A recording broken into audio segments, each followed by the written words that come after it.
오늘도 귀한 날 주신 하나님께 감사를 드립니다. 오늘 하나님께서 우리에게 주시는 말씀 사도행전 10장 24절에서부터 35절까지의 말씀입니다. 이튿날 가이사랴에 들어가니 고넬료가 그의 친척과 가까운 친구들을 모아 기다리더니 마침 베드로가 들어올 때에 고넬료가 맞아 발 앞에 엎드려 절하니 베드로가 일으켜 이르되 일어서라 나도 사람이라 하고 더불어 말하며 들어가 여러 사람이 모인 것을 보고 이르되 유대인으로서 이방인과 교제하며 가까이 하는 것이 위법인 줄은 너희도 알거니와 하나님께서 내게 지시하사 아무도 속되다 하거나 깨끗하지 않다 하지 말라 하시기로 부름을 사용하지 아니하고 왔노라. 묻노니 무슨 일로 나를 불렀느냐.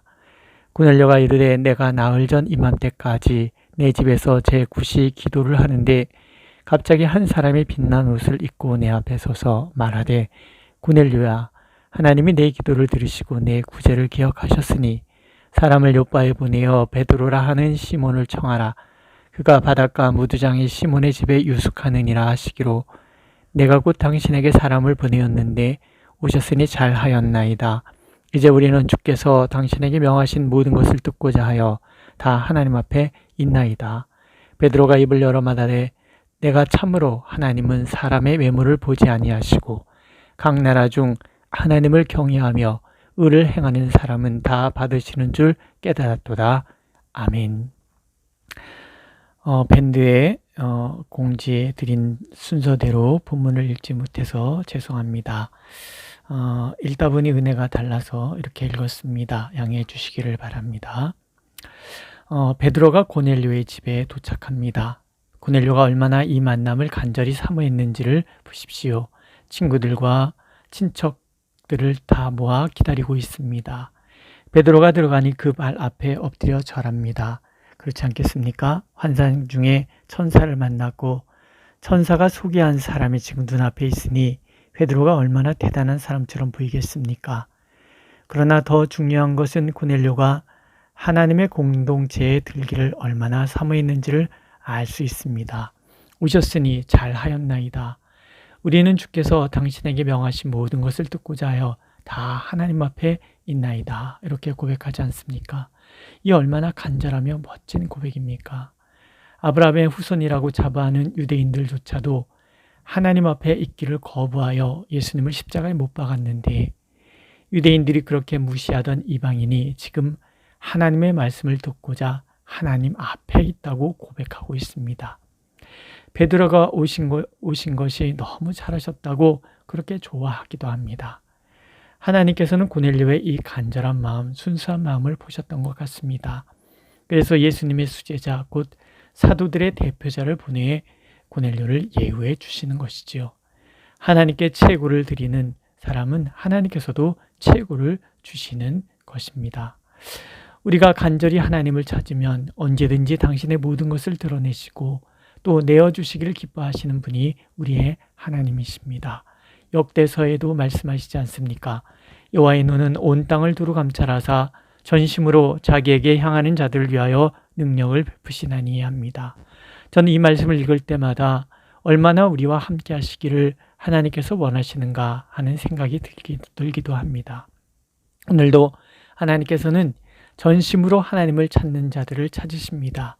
그리고 그들을 최고로 예우해 주십니다. 자주 말씀드리는 요한복음 16장의 말씀처럼 친히 사랑하셨다라는 표현이 바로 그렇습니다. 오늘도 하나님 우리가 전심으로 하나님을 사랑함으로 친히 사랑하시는 이 사랑을 온전히 덧입기를 간절히 원하고 계십니다. 또 베드로가 고넬료가 엎드리는 것을 보고 일으켜 세웁니다. 나도 사람이라. 베드로의 영성이 보이지 않습니까? 결코 자신에게 영광을 돌리지 않습니다. 영광 받으실 분은 오직 하나님이시기 때문입니다. 많은 사람들이 하나님의 능력이 조금만 나타나면 마치 자신이 능력 있는 양 착각하곤 하지 않습니까? 하나님께서 높여주실 때 마치 자신이 높은 양 또 착각하기도 합니다. 이 모든 것이 사실은 시험입니다. 예수님께서 40일 금식하시고 광야에서 마귀에게 시험 받으실 때 마귀는 집요하게 너에게 초점을 맞추려고 합니다. 네가 하나님의 아들이라면 내게 엎드려 경배하면 이 모든 것을 네게 주리라 합니다. 하지만 예수님께서는 끊임없이 하나님께 초점을 돌리시지요. 하나님의 말씀으로 하나님을 시험하지 말라. 하나님께 경배하고 다만 그를 섬기라. 영성 깊어 보였던 분들이 몰락하는 이유는 나와 하나님을 구분하지 못하기 때문이고, 아니 착각하기 때문입니다. 오늘도 하나님께서는 우리가 늘 내 자신이 하나님을 높이는가 아니면 나를 높이는가, 내 삶의 주어가 하나님인가 아니면 나인가, 내 안에 나타나는 하나님의 능력을 내 능력으로 착각하고 있지는 않는가 살피기를 원하십니다. 그래서 하나님을 높임으로 하나님께 더욱 존귀 여김을 받는 우리가 되기를 간절히 원하고 계십니다. 극진한 공경에 베드로도 놀란 듯합니다. 그래서 말합니다. 본래 유대인은 이방인과 교제하면 위법이다 하지만 하나님께서 아무도 속되다 하거나 깨끗하지 않다 하지 말라 하셔서 부름을 사용하지 않고 왔다. 무슨 일로 불렀느냐 합니다. 위법하였다고 책망받는 것을 무릅쓸 만큼 나도 너희들을 존중한다는 의미입니다. 또한 성령께서 어찌 이리로 인도하셨는지 궁금하다는 표현이기도 하지요. 고넬료가 그 경위를 설명합니다.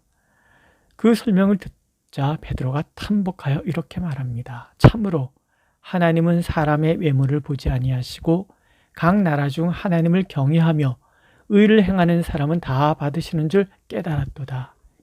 이것입니다. 하나님께서 시작하신 구원의 경륜입니다. 하나님이 세상을 이처럼 사랑하사 독생자를 주셨으니 이는 그를 믿는 자마다 멸망하지 않고 영생을 얻게 하려 하심이라. 이 말씀이 복음 중에 복음이잖아요. 초대교회 성도들이 깨달았고 또 성경이 말씀하시고자 하는 일, 아브라함부터 예수 그리스도께로 그리고 이제 베드로를 통해서 펼쳐지고 바울을 통해서 확장될 복음의 소식이 바로 이것입니다. 누구든지 하나님을 경외하는 사람은, 믿음으로 그 의에 이른 사람은, 그래서 하나님의 말씀의 의를 따르는 사람은 모두가 구원에 이를 수 있다는 이 놀라운 복음으로 오늘 우리가 구원을 받았습니다. 전에는 하나님으로부터 멀리 있었던 우리가 이제는 예수 그리스도의 십자가로 가까워졌고, 나아가 하나님의 상속자로서의 권세, 곧 자녀됨의 권세를 누리는 사람이 되었습니다. 그러니 우리도 베드로처럼 모든 편견의 장벽을 딛고 일어서야 합니다. 예수 그리스도 안에서 어떤 사람이든 용납하고 받아들여야 합니다. 만약 우리가 편견의 벽을 쌓는다면, 또 차별의 벽을 쌓고 있다면 우리는 십자가의 은혜에 머물 자격이 없을 것입니다. 예수 그리스도 안에서 우리는 하나가 되었기 때문입니다. 특별히 분열로 치닫는 이 땅에서 화목하게 하는 하나님의 사람들의 등장이 무엇보다 필요합니다. 제가 그렇고 여러분들이 그렇고 우리 교회가 그렇습니다. 예수님께서 말씀하시잖아요. 화평하게 하는 자는 복이 있나니 그들이 하나님의 아들이라 일컬음을 받을 것이며. 그렇습니다. 하나님의 사람들은 편가르기 하는 어떤 편에도 속해서는 안 됩니다. 오직 이 땅의 중재자여 화목하게 하는 사람들로 하나님 앞에 서야 합니다.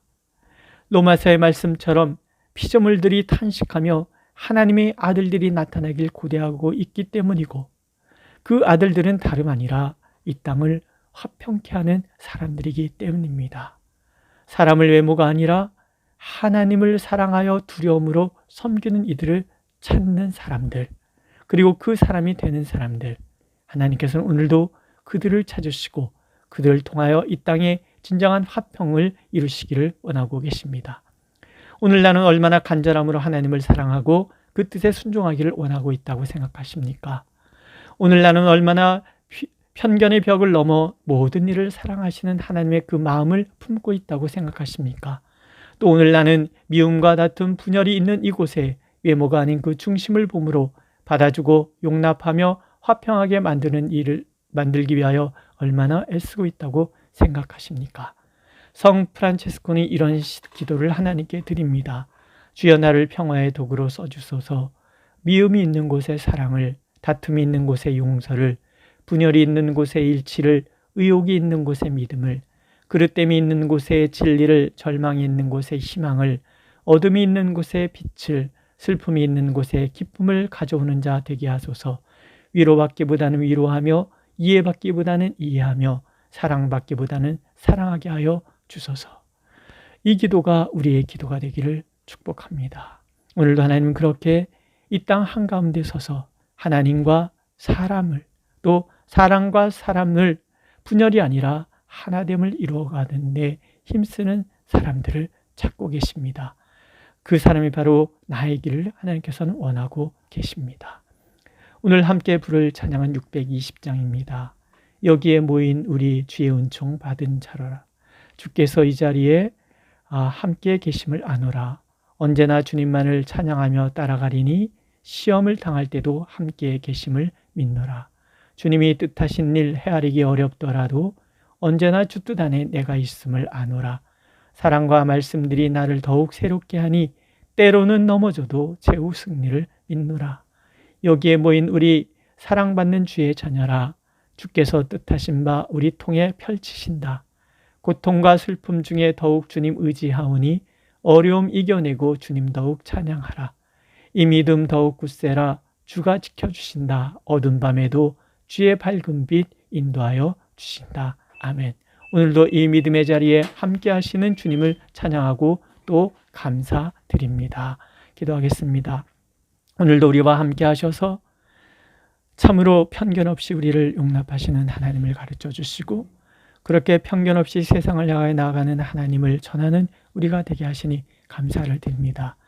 늘 주님 앞에 나를 돌아보고 하나님 앞에서 겸손하며 하나님의 영광만을 드러내는 우리가 되도록 하나님 우리를 인도하여 주옵소서. 그래서 분열과 아픔과 절망이 있는 곳에 하나님의 사랑을, 하나님의 희망을, 하나님의 평화를 전하는 우리가 되도록 인도하여 주옵소서. 예수님의 이름으로 기도드렸습니다. 아멘. 하늘에 계신 우리 아버지, 아버지의 이름을 거룩하게 하시며 아버지의 나라가 오게 하시며 아버지의 뜻이 하늘에서와 같이 땅에서도 이루어지게 하소서. 오늘 우리에게 일용할 양식을 주시고 우리가 우리에게 잘못한 사람을 용서해 준 것 같이 우리 죄를 용서하여 주시고 우리를 시험에 빠지지 않게 하시고 악에서 구하소서. 나라와 권능과 영광이 영원히 아버지의 것입니다. 아멘.